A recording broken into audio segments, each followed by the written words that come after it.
Hello and welcome to Fundu Money.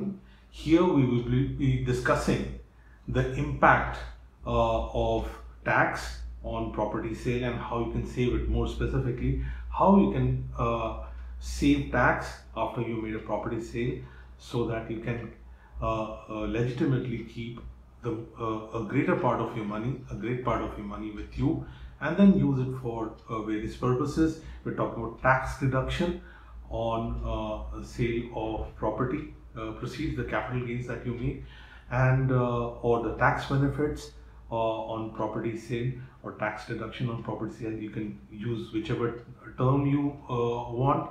And as we have mentioned in a companion presentation where we discussed property sale proceeds and the tax impact of it, here we'll be talking focusing more on tax savings so that we can explain it to you in greater detail, which we have already done at a larger level in the previous piece. So you can take a look at that.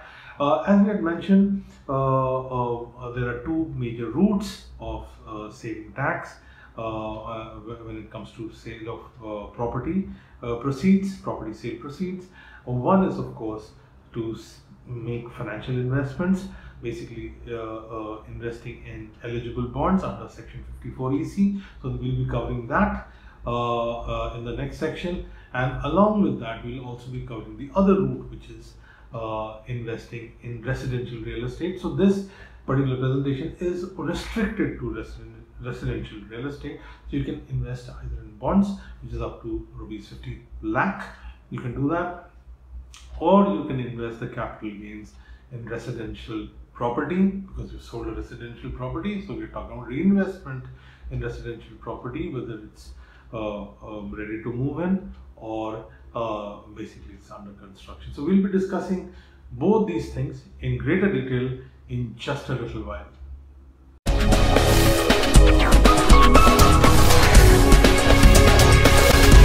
Welcome to Fundu Money. We are discussing how to save tax on property sale proceeds, how you can save capital gains tax on property sale proceeds. Now remember, in the previous presentation, which is the companion, the first part of this presentation on property sale proceeds and tax, we had mentioned to you that for short-term capital gains, which is the gains that you make on property that you have held for less than 2 years, the capital gains is taxed at your tax slab. So there you will not be able to save the tax in any meaningful way, because it's on the routes that we are talking about are for long-term capital gains.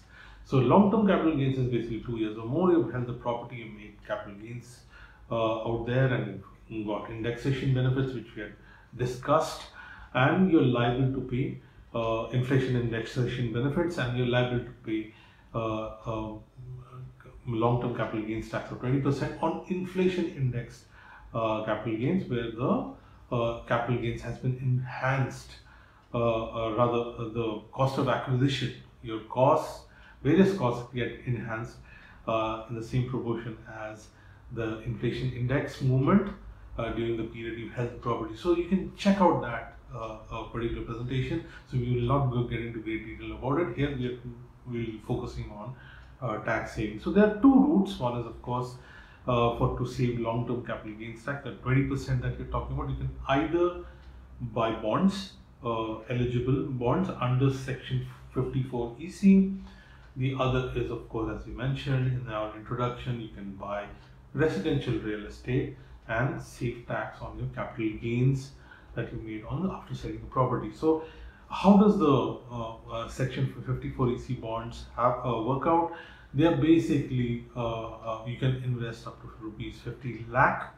So there's a limit to how much you can save tax by that route.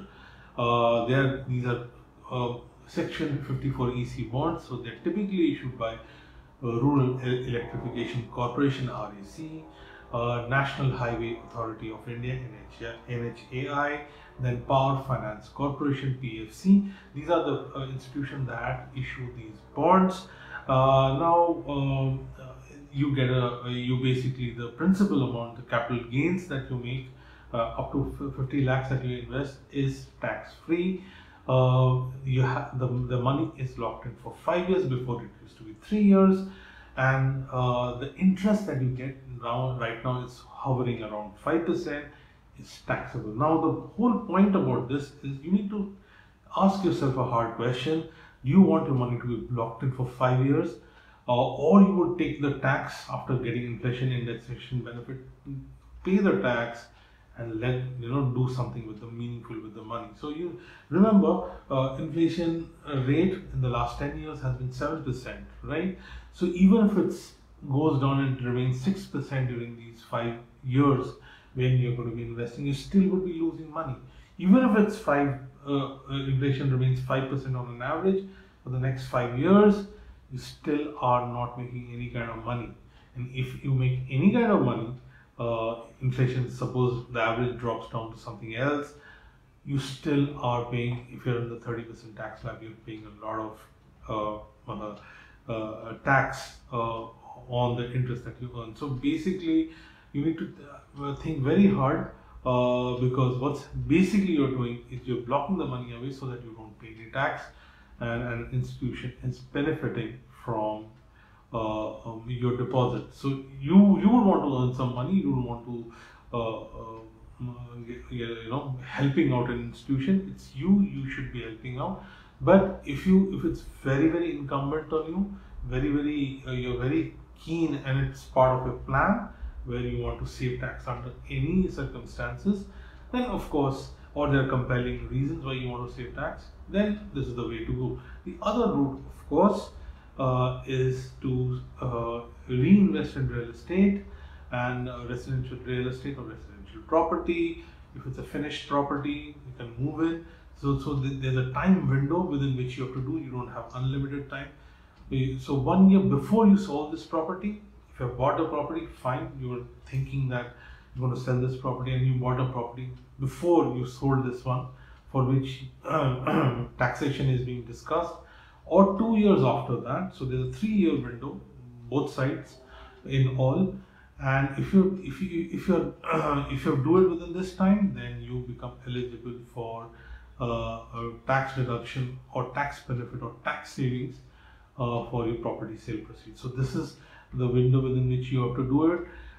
If it's a property under construction, 3 years from the time you sell the property, within that time you have to do it and get the benefit. Now remember, you're allowed to buy 2 properties when it's coming to reinvesting capital gains proceeds, property sale proceeds. So you can invest up to 2 properties. Their value should not be more than 2 crores. Once in a lifetime you can do it. The capital gains we're talking about investment. So this is the benefit that you get. Remember, once you buy these properties, you have to hold it for 3 years. If you don't hold it for 3 years, then the benefit, capital gains exemption, capital gains tax exemption, or the long-term capital gains tax exemption, if you were to put it, gets withdrawn. So you need to hold it for some time. The tax laws are basically encouraging you to hold property for long term. So you need to keep that in mind. And when they're talking about long term, they're talking about 3 years. So 3 years is the cutoff in the first instance. 3 years is the cutoff when you reinvest. So these are things that you need to keep in mind. You become liable. You become it's incumbent on you to pay tax from the financial year you sell the property.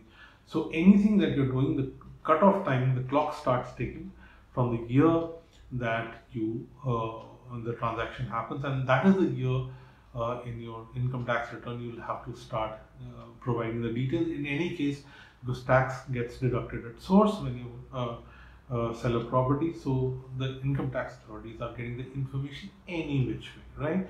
Now the final point out here is that since you cannot reinvest in a property at the snap of a finger, therefore it does make sense for you to put in your capital gains in a capital gains account. A lot of your advisors, other people will tell you to put your money in the capital gains account that's available in a public sector bank or some other banks. You can put the money out there. The part that you use in reinvesting, the capital gains part that you use in reinvesting, that is the part for which you can claim tax exemption. If there's a part that you're not being able to use or exhaust, you'll be having to pay tax there as well. Now you can have a combination as well. You can also put in money in bonds, and you can also invest. So the parts that you're allowed, the capital gains that you manage to exhaust, those are the parts that you can claim tax benefits or tax deduction or tax savings on, and the part that you're not able to exhaust, that you will not be able to claim. Suppose you spend more, you can only claim while reinvesting, you can only claim a tax deduction for the part that you have, that was your capital gains. You cannot, if you bought a property for a larger value, you can't claim part which is exceeding your capital gains. So these are some of the very basic things on how you can save tax on property sale proceeds, or tax deduction on property sale proceeds, or tax benefits. So these are the various terms that you can use, and we hope you found this discussion useful. We would still tell you to take a look at the first part of this discussion, and we hope you'll get connected with us, subscribe to our channel, get connected with us on all leading social media networks, and most importantly, check out our playlists and other videos and other presentations, and wait for the next presentation. Till the next time, take very good care of yourself, and goodbye.